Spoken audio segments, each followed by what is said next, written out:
ওয়ালাইকুম ৰায়ন ব্লগলৈ আপোনালোক সকলোকে স্বাগতম কৰিছোঁ। মই এটা কথা শ্বেয়াৰ কৰিবৰ কাৰণে ক'লোঁ, মানে ভিডিঅ'টো বনালোঁ যে যোৱাকালি মই বজাৰৰ পৰা আহি থাকোঁতে হঠাৎ কাৰেণ্ট গুচি যাওঁতে মই যোনটো ৰাস্তাৰে আহি আছিলোঁ গোটেই ৰাস্তাটো বহুত অন্ধকাৰ হৈ গ'ল।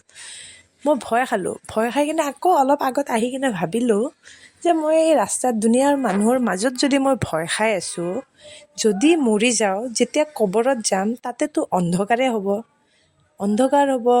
আজাব, আল্লাই নকৰক আজাব, কিন্তু সকলোখিনি সেই কবৰততো নাপাম, পোহৰ নাপাম, একো নাপাম, খালিতো তাত অন্ধকাৰে হ'ব।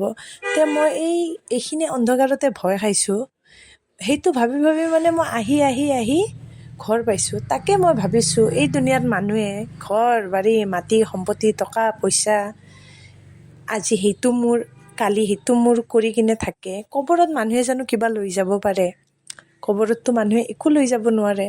ধনী মানুহ যেনেকৈ যাব, দুখীয়া মানুহ এজনো সেনেকৈয়ে যাব।